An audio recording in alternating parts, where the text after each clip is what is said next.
ክብር ሁሉ ለጌታ ለኢየሱስ ክርስቶስ ይሁን። እንደምን ሰነበታችሁ የተወደዳችሁ ቅዱሳን? ሰላም ለእናንተ ይሁን። የእግዚአብሔር ጸጋና ሰላም ይብዛላችሁ። እግዚአብሔር አምላኬን እጅግ አድርጌ አመሰግናለሁ። ዛሬ ደግሞ እንደገና በእግዚአብሔር ቸርነት ወደፊታችሁ መጥቻለሁ። የጀመርነውን ትምህርት ዛሬ እንጨርሳለን። እንግዲህ በመጽሐፍ ቅዱሳችን በጣም ከባዱ ክፍል ከተባለው ከሮሜ ምዕራፍ 9 ምዕራፍ 10 ምዕራፍ 11ን ለ26 ክፍል ተምረናል። በጥልቀት በስፋት በደንብ ነው የተማርነው። ስለ እስራኤል መዳን ነው ክፍሉ የሚናገረው። ከእስራኤል ጋር አያይዘን ስለኛ ሕይወትና መዳን በጥልቀትና በስፋት ተምረናል። ዛሬ የመጨረሻውን ስንመለከት ምዕራፍ 11 እንግዲህ የሚናገረው ልክ ምዕራፍ 11 ቁጥር 1 ላይ የሚናገረው በውኑ እስራኤልን ሕዝቡን ጥሏቸዋልን ይላል ጳውሎስ። በፍጹም አልጣላቸውም። እንዳልጣላቸው እኔ ምስክር ነኝ። እኔ እስራኤላዊ ከአብርሃም ዘር ከቢንያም ወገን ነኝ። እኔ አንዱ ምስክር ነኝ እንዳልጣላቸው። ለምን እስራኤልን ጥሏቸዋል? አይፈልጋቸውም። እስራኤል የድሮዋን እስራኤል በጣም ብዙ የሚባል ነገር ስላለ እሱም በስፋት በጥልቀት አይተናል። ዛሬም ስንጨርሰው እሱን ነው የምናየው። ዛም በኋላ ይህንን እያብራራ ይመጣና ልክ ምዕራፍ 11 ቁጥር 13 ጀምሮ ሲቀጥል ያሉትን ቁጥሮች ደግሞ ምን ይላልኝ? ስለ እስራኤል ለአሕዛብ ይነግራቸዋል። ምክንያቱም አሕዛብ ድነው እስራኤልን እየናቋቸው ስለነበረ እስራኤልን እግዚአብሔር እንዳልጣለ ለአሕዛብ ስለ እስራኤል ይነግራቸዋል። እስራኤልን ታዲያ ሲገልጻቸው ምን ብሎ ነው ያስቀመጣቸው? የወይራ ስርና ቅርንጫፍ ብሎ አስቀመጣቸው። እንግዲህ ስሩ እነማን ናቸው? አባቶች ናቸው። እነ አብርሃም፣ እነ ይስሐቅ፣ እነ ያዕቆብ፣ እነ ዮሴፍ ፓትርያርክስ የብሉይ ኪዳን አባቶች ናቸው። እነሱ የሉም፣ እነሱ ስር ናቸው።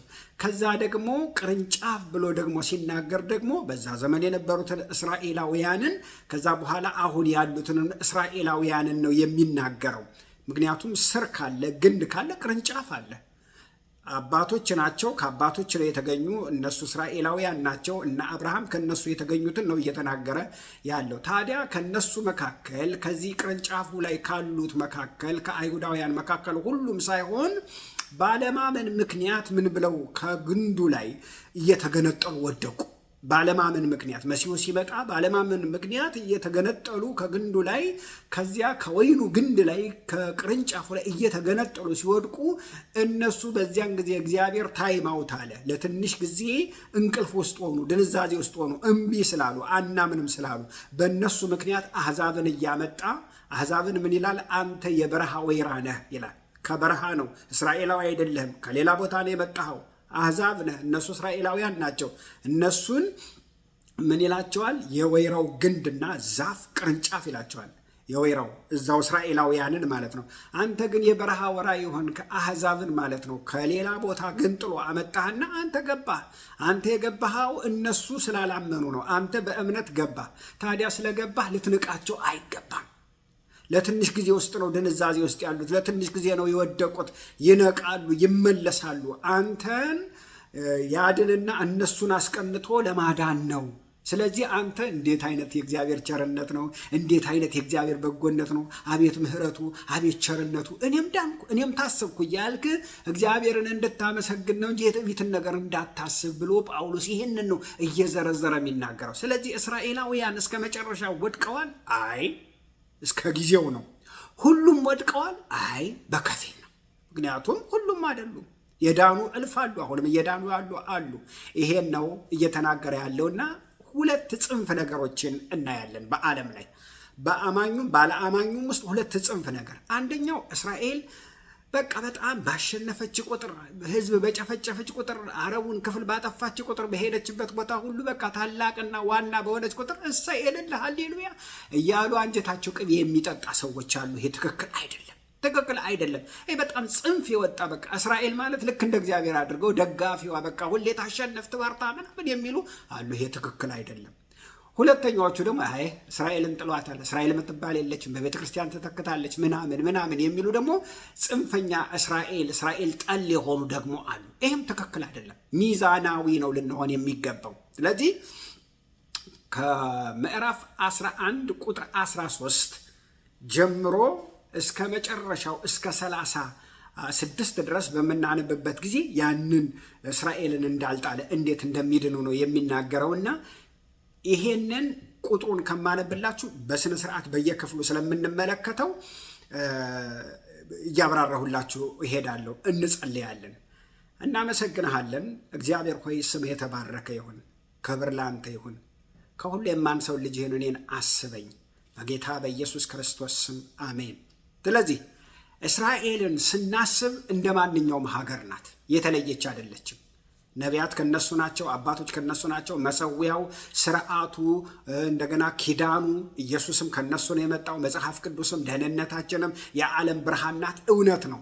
ነገር ግን እግዚአብሔር የሚያየው ሁሉንም በክርስቶስ ኢየሱስ ነው። ያልዳነ ሁሉ በሙሉ በክርስቶስ ኢየሱስ ያልገባ ሁሉ በሙሉ ወደ እሳት ነው። እሱን ነው የሚናገረው። ዛሬ የምናየው እሱን ነው። ስለዚህ እስራኤል እንደ ማንኛውም ሀገር ናት። የእስራኤል ወታደር እንደ ማንኛውም ወታደር ነው ወገኖች።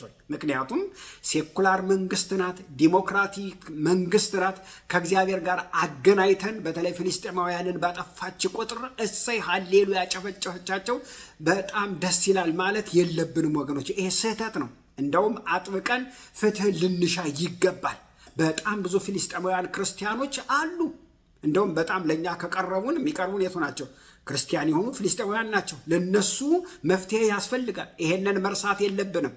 ከሁሉ በላይ በጣም አስፈላጊነት ነገር ምንድነው? ወገንተኛ መሆን አስፈላጊ አይደለም። ፍትህ ልንሻ ይገባል። ፍትህ ሊደርስ ይገባል ወገኖች። ይሄ እውነት ሆኖ ሳለ ግን ሚዛንን መጠበቅ በጣም አስፈላጊ ነው። ምን ማለት ነው? በዛ ላይ አሁን የሚገርማችሁ ነገር በዓለም ላይ ትልቅ የተዛባ ነገር አለ ብያቸዋል። የተዛባው ምንድን ነው? በተለይ በ19ኛዎቹ አካባቢ በአውሮፓ አንቲሴሜቲዝም የሆኑ እስራኤል ጠል የሆነ እስራኤልን የሚጠሉ አውሮፓውያን ተነስተው ነበር። የክርስቲያኖች ዶክትሪን ይሄ እስራኤልን ጠል የሆኑ ክርስቲያኖች ተነስተው ነበር። ብዙ እስራኤል ላይ ግፍ የፈጸሙ የጥንት ሰዎች ነበሩ። ወደ ታሪክ ስትመለከቱ በ19ኛው በ18ኛው ክፍለ ዘመን እስራኤልን መቼም ቀኝ ያልገዛት የለም፣ ነግሬያችኋለሁ፣ እልፍ ነው። እና ይሄንን ትምህርት ተቀብለው እስራኤልን የሚጠሉ በጣም እልፍ ሀገሮች ነበሩ ከአውሮፓ የተነሱ። ነገር ግን ወገኖች ይሄ በጣም ትልቅ ስህተት ነው። ለምን? ምክንያቱም ትልቅ ስህተት የሆነበት ምክንያት ለምሳሌ እኔ ዮሴፍ የቆምኩት የተሸከሙኝ እነማን ናቸው በምልበት ጊዜ እነ ኤርሚያስ፣ እነ ኢሳይያስ፣ እነ አብርሃም፣ እነ ይስሐቅ፣ እነ ያዕቆብ፣ እነ ሙሴ፣ እነ ሳሙኤል፣ እነ ዳንኤል፣ እነ ሕዝቅኤል ሌሎቹም በሙሉ እነሱ ላይ ነው የቆምኩት። እነሱ ናቸው የተሸከሙኝ። የመዳኔ ምክንያት እነሱ ናቸው ወገኖች። ይሄ ደግሞ ቃሉ ተናግሮታል። ቃሉ ምስክር ነው ወገኖች። ላለፉት 30 ምናምን ዓመታት እኔ ወደ ጌታ ከመጣሁ ጊዜ ጀምሮ የእግዚአብሔር መንፈስ ወደ እኔ ከመምጣቱ በፊት በእነሱ በኩል አልፎ ነው ወደ እኔ የመጣው። ዝም ብሎ ዱብ ያለ ነገር የለም ወገኖች፣ በሂደት ነው። ተስፋ ተሰጥቷቸው ነበረ።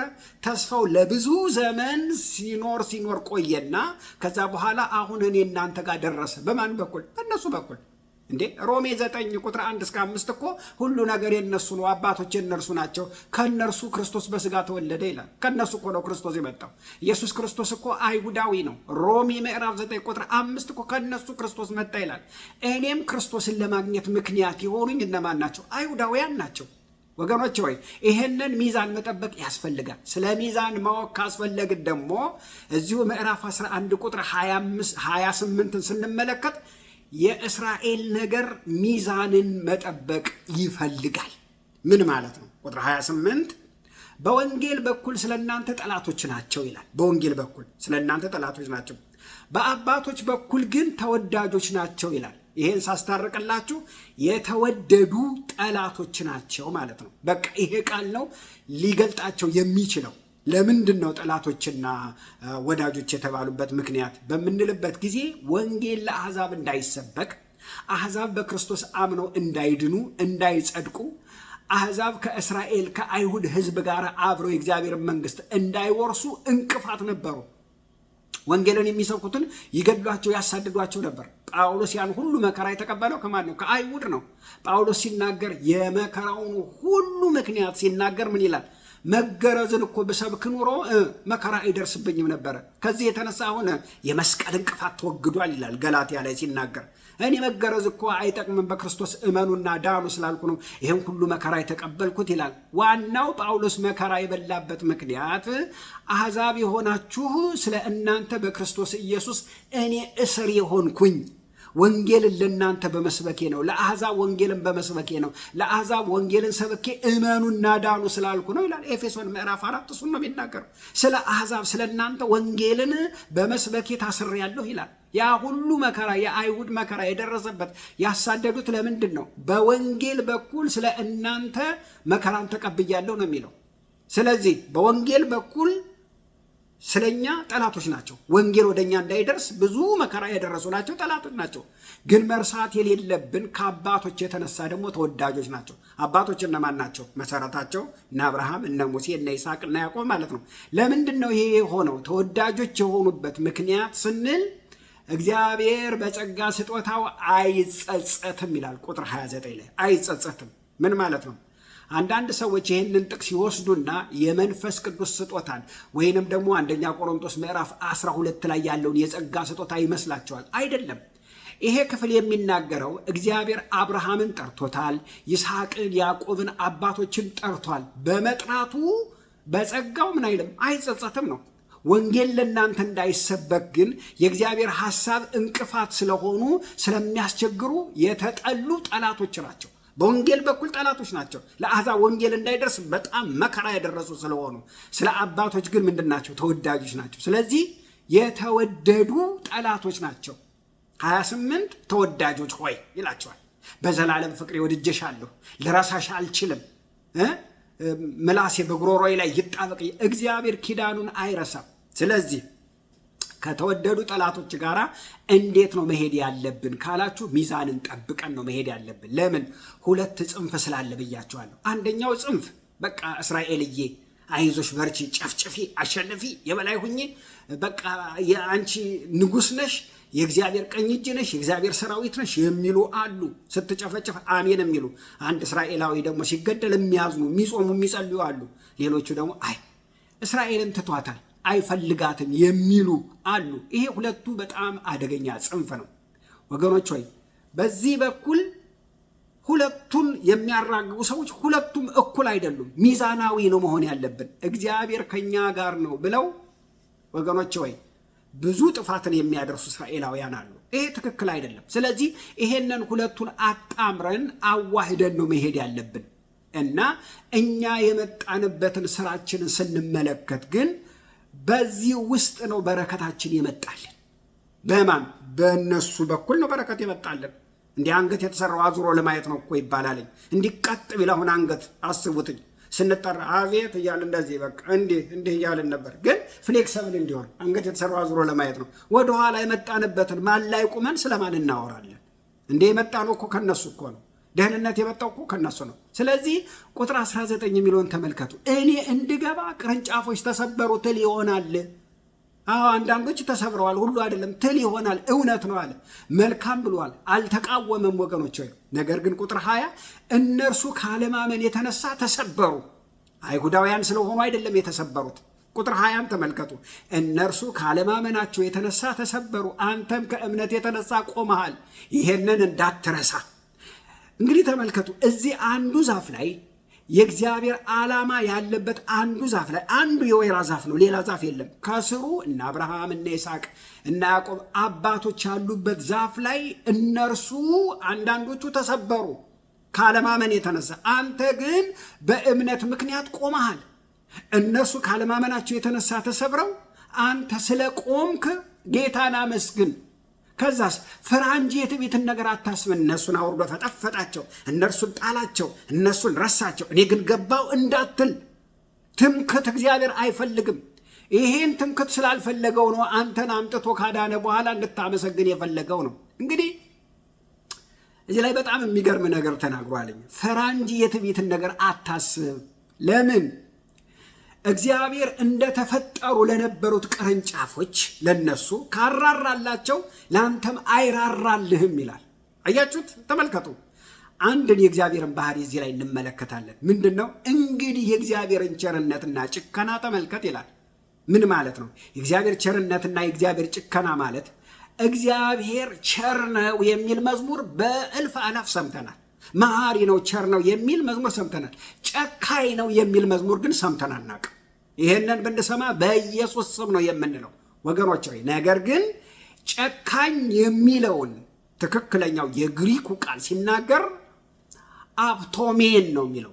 አብቶሜን ማለት ቀጥታ ወደ እንግሊዘኛው ስንተረጉመው ሴቬሪቲ ነው። ሴቬሪቲ ደግሞ በቀጥታ ሲተረጎም ሲሪየስነስ ወይንም አንካይንድነስ ነው። ብርቱ መሆን፣ ጨካኝ መሆን ማለት ነው። እግዚአብሔር ጨካኝ ነው እዚህ ጋር እንደምናነበው። ግን ጨካኝ ነው ማለት ክፉ ነው ማለት ነው አይደለም። ለምሳሌ መኪና እየነዳን ቀይ መብራት እንጥሳለን። ትራፊክ ይዝና ምን ያደርገናል? 100 ብር ይቀጣናል። 100 ብር ሲቀጣን እሱ የ100 ብርን አቅምን አያውቅም? ያውቃል። እኛም 100 ብር የመክፈል እቅድ ነበረን አልነበረንም? እሱ ግን ክፈላት ብሎ 100 ብር ቀጥቶ ሲሄድ ምን እንላለን? አቤት የአሜሪካ ፖሊስ እንዴት ጨካኞች ናቸው እንላለን። ልክ ነው አይደለም? ስለ ጨከኑ አይደለም፣ ህግ ነው ያስጠበቁት ወገኖች። ስለዚህ እግዚአብሔር ጨካኝ ነው ስንል ጨካኝ ነው ማለታችን ባህሪው ስለሆነ አይደለም፣ ወይንም የመጨከን ችግር ስላለበት አይደለም። ሲጨክን ምክንያታዊ በሆነ መንገድ ነው የጨከነው። ህግ ላይ ነው የጨከነው። ትክክለኛ እውነት ላይ፣ ፍትህ ላይ ነው የጨከነው። ተመልከቱ ቁጥር 22 እና ቁጥር 21 እና 22 ምን ይላል?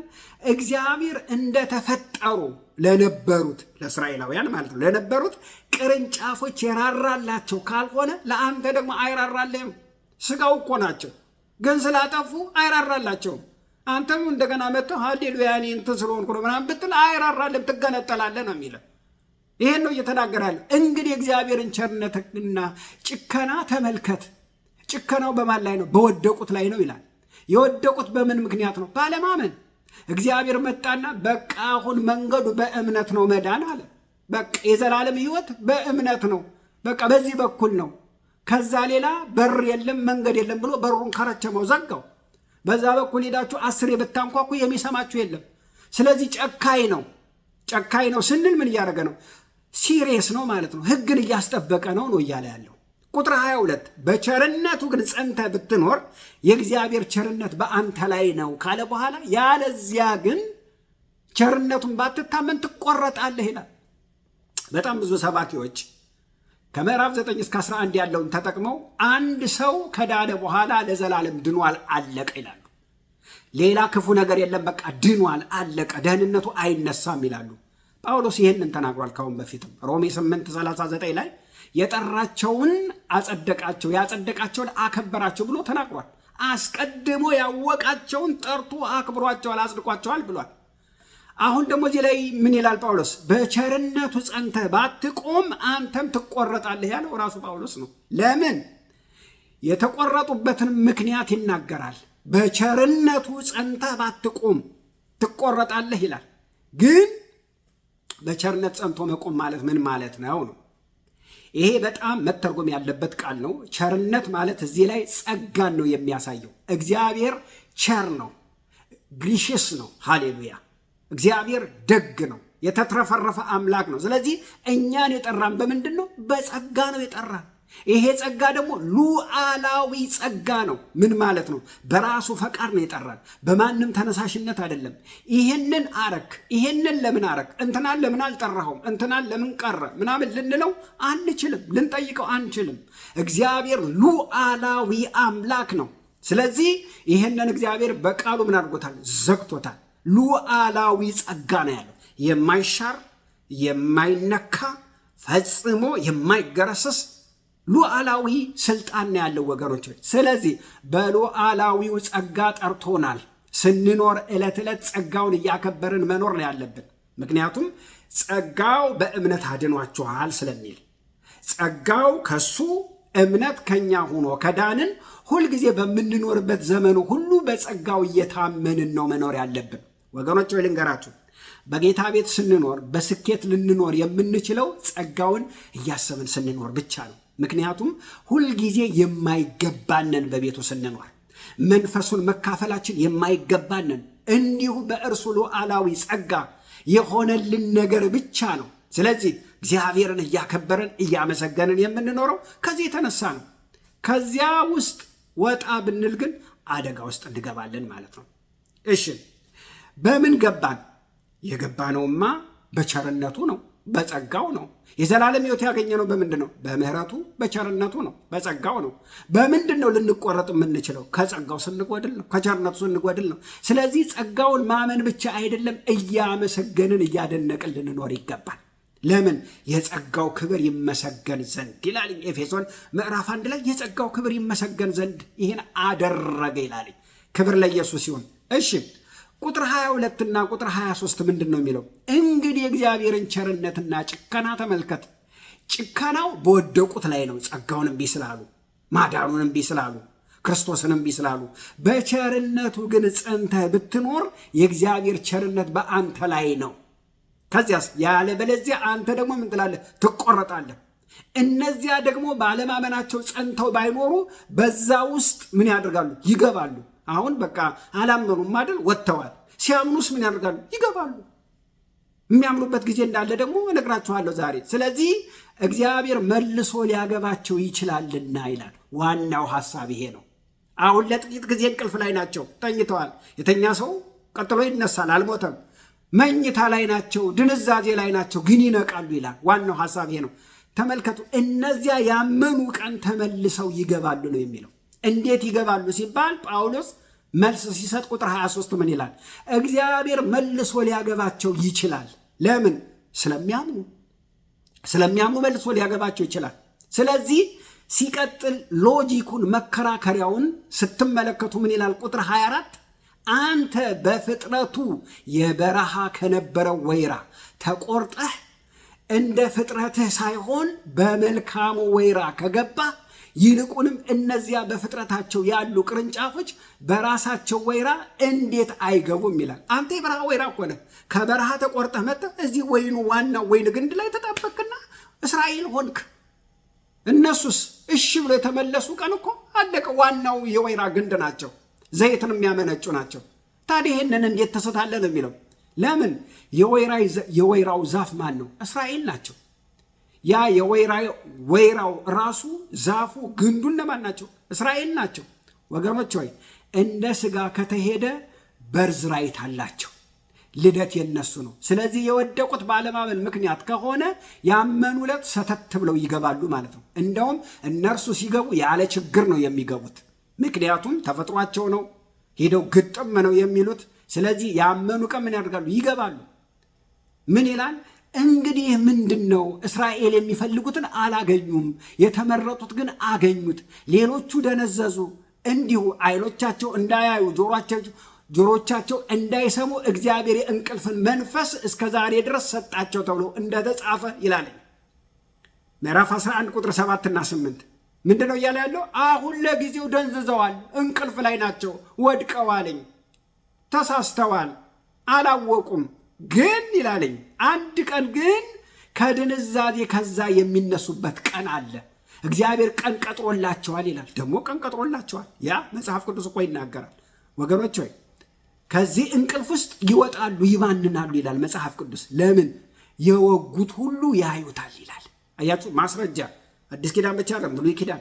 ዘካርያስ ምዕራፍ 12 ቁጥር 10 ላይ በዛ ቀን ይላል፣ በዛ ቀን እግዚአብሔር በዳዊት ቤት ውስጥ የጸጋና የልመናን መንፈስ ያፈሳል ይላል። ዘካርያስ 12 ቁጥር 10 ስለ እስራኤል መዳን ነው የሚናገር። ሁሉ በየነገዱ ሴቱም ወንዱም ደረቱን እየመታ ኢየሱስ ክርስቶስ የኔ ጌታ፣ ለካ አንተን ነው የሰቀልን፣ አንተን ነው ለካ የገፋን፣ ይቅር በለን እያሉ ሁሉም ጌታን ይቀበላሉ ይላል። አያችሁ፣ ደረታቸውን እየመቱ ሴት ለአንድያ ልጇ እንደምታለቅስ እያለቀሱ ጌታን ይቀበላሉ ይላል። ስለዚህ ነው መጽሐፍ ቅዱስ አበክሮ የሚናገረን። ይቀበላሉ የሚለው እዚህ ሮም የምዕራፍ 11 ቁጥር 25 እና 26 እሱን ነው የሚናገረው። ምን ይላል? ወንድሞቼ ሆይ ልባሞች የሆናችሁ እንዳይመስላችሁ ይሄንን ምስጢር ታውቁ ዘንድ እወዳለሁ። ለምን? የአሕዛብ ሙላት እስኪሆን ድረስ ድንዛዜ በእስራኤል በአንዳንድ በኩል ሆኗል። ነገር ግን እስራኤል ሁሉ ይድናል ይላል። እስራኤል ሁሉ ይድናል። ግን ይህን ሲል መሳሳት የሌለብን ሁሉ ይድናሉ ግን ማለት አይደለም። አንድ የሚድን ጄኔሬሽን አለ። ያ ጄኔሬሽን ሁሉ ምን ይላል? ይድናል። ምክንያቱም በመከራ ተፈትነው መከራ አልፎባቸው እንደሚድኑ የእግዚአብሔር ቃል ይናገራል። ዘካርያስ ምዕራፍ 13 ቁጥር 8 እስከ 9 ይናገራል። 1/3 በመከራ ተፈትኖ ያልፋል ይላል። ምን ማለት ነው? ለምሳሌ 15 ሚሊየን ቢሆኑ 10 ሚሊየን በአመፅ ያልቃሉ፣ በጦርነቱ ጌታን ሳይቀበሉ ያልቃሉ። 5 ሚሊየን እሳት ውስጥ ገብተው በሚቃጠሉበት ጊዜ መከራ በሚያልፍባቸው ጊዜ በዛ ጦርነት ውስጥ እንደገና ይነቃሉ፣ ጌታን ይቀበላሉ ነው የሚለው። ዘካርያስ ምዕራፍ 13 ቁጥር 8 እስከ 9 ይናገራል። እሱም ወደ እሳት ያገባቸዋል። ጌታዬ ይላሉ፣ እኔም አምላኬ ልጆቼ እላቸዋለሁ፣ እነርሱም ይጠሩኛል፣ እሰማቸዋለሁ ይላል። ጌታን እንደሚቀበሉ እንቅልፍ ላይ እንደሆኑ ይናገራል። እንዲያምኑ የሚያስገድዳቸው ኢየሱስ ክርስቶስን እንዲቀበሉ የሚያስገድዳቸው አጣብቂኝ ነገር ውስጥ ይገባሉ። እዚያ ሁኔታ ውስጥ ይገቡና ምን ያደርጋሉ? ያምናሉ። ምን ይላሉ? ጌታዬ ይላሉ። ይሄ ደግሞ ብሏል፣ ተጽፏል። ስለዚህ ቁጥር 26 እና 27 ሚለውን ተመልከቱ። መድኃኒት ከጽዮን ይመጣል፣ ከያዕቆብም ኃጢአትን ያስወግዳል፣ ኃጢአታቸውንም ስወስድላቸው ከእነርሱ ጋር የምገባው ኪዳን ይሄ ነው ይላል። ተመልከቱ፣ መድኃኒት ከጽዮን ይመጣላቸዋል ይላል። ስለዚህ ምሕረት ያገኛሉ ነው እያለ ያለው። ግን አሁን እየሆነ ያለው ምንድን ነው? አሁን እየሆነ ያለውማ ቁጥር 28 እና 29 በወንጌል በኩል ስለኛ ጠላቶች ናቸው። በቃ ወንጌል እንዳይሰበክ ጠላቶች ናቸው። እልፍ አላፍ ገለዋል፣ ኢየሱስንም ገለዋል፣ ሐዋርያትንም ገለዋል። እስካሁንም እየገደሉ ነው።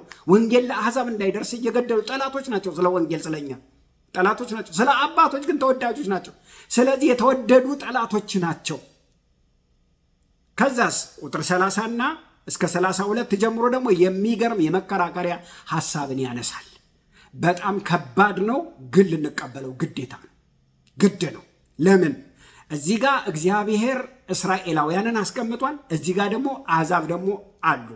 ታዲያ እሱ እግዚአብሔር የሚፈልገው ምንድን ነው በምንልበት ጊዜ ማንኛውም ሰው የእግዚአብሔርን ምሕረት፣ የእግዚአብሔርን ቸርነት፣ የእግዚአብሔርን በጎነት እያሰበ እንዲኖር ይፈልጋል።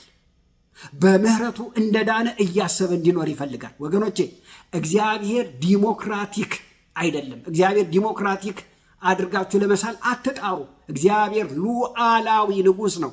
በቃ እንዲህ ነው የምፈልገው ካለ ምንም ልናደርገው አንችልም። ምህረቴን አይተው በምህረቴ እየተደገፉ እንዲኖሩ እፈልጋለሁ አለ። በቃ ይሄ ነው። እኔ መንግስት ውስጥ የሚኖር ሁሉ ምህረቴን እያወቀ በምህረቴ እየተደገፈ እያመሰገነኝ እንዲኖር እፈልጋለሁ አለ። ምህረት ተደርጎለት እንደገባ እያወቀ መኖር አለበት አለ እግዚአብሔር። ያለ ምህረት እንዳልመጣ ማወቅ አለበት አለ። ስለዚህ ምህረት ደግሞ የሚሰጠው ለማን ነው በምንልበት ጊዜ ላጠፋ ነው፣ ላልታዘዘ ነው። ለምን?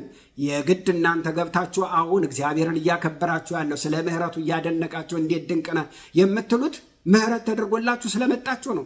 ምክንያቱም ቀድሞ አንታዘዝም ነበር። ኤፌሶን ምዕራፍ 2 የማንታዘዝ የጨለማው የአጋንንት ልጅ ነበርን፣ በምኞታችን እንኖር ነበር ይላል። ኤፌሶን ምዕራፍ 2 ቁጥር 1 ጀምሮ ስታነቡት።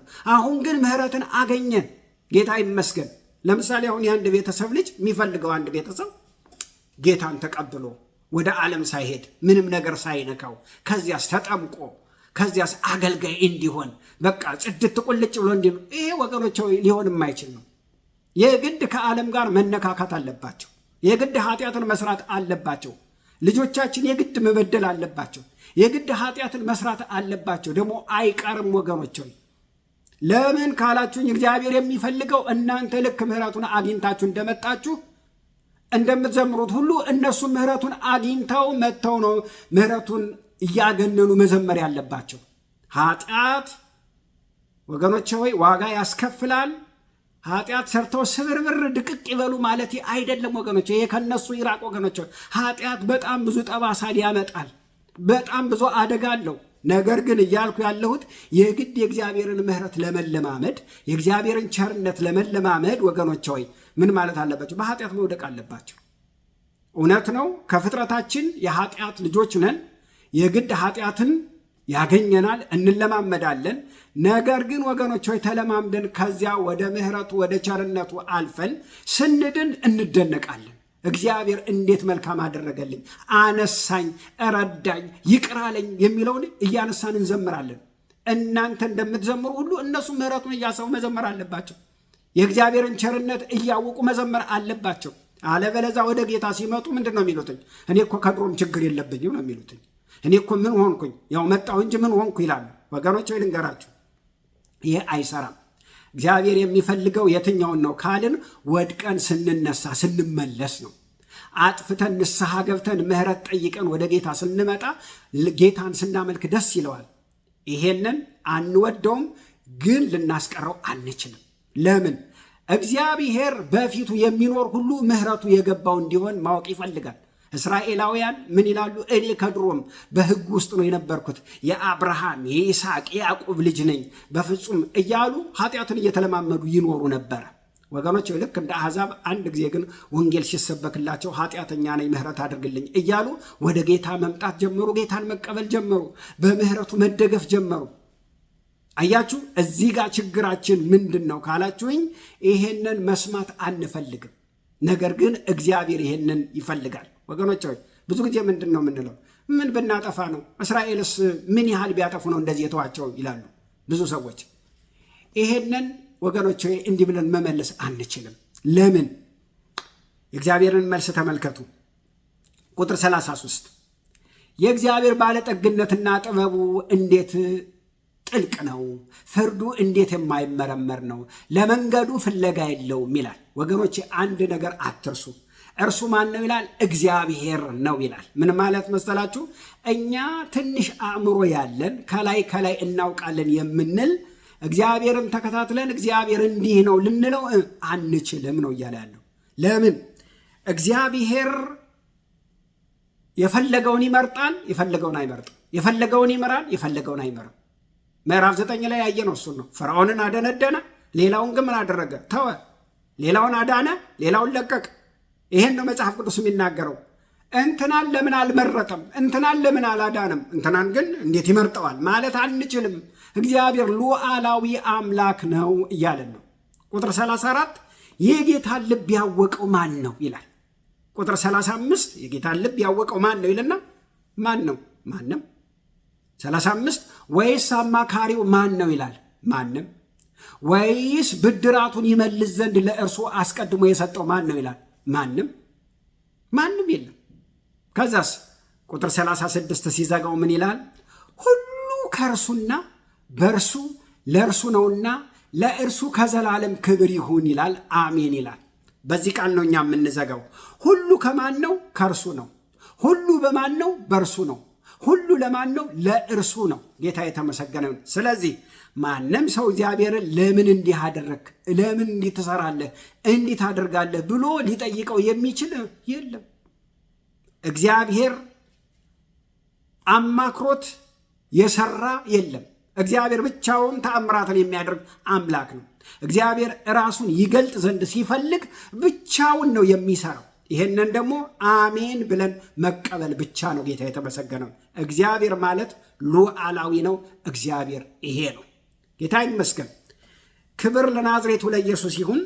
እንግዲህ በፍጥነት ነው ይሄንን የእግዚአብሔር ቃል የነገርኳችሁ። ነገር ግን በእያንዳንዳችሁ ውስጥ ደግሞ መንፈስ ቅዱስ ይተረጉምላችኋል። እግዚአብሔር ይባርካችሁ። ለሰው ሁሉ አድርሱልኝ። ላይክ አርጉ፣ ሰብስክራይብ አርጉ። ዘመናችሁ ይባረክ። እንጸልያለን። ክብር ለአንተ ይሁን አባት ሆይ፣ ስምህ ይባረክ። ስለ ረዳሃን ተመስገን። ይሄ ቃል ሁሉ በኢየሱስ ስም በሰው ቤት ሁሉ ይግባ፣ ብርሃንን ይፍጠር። በኢየሱስ ክርስቶስ ስም አሜን፣ አሜን።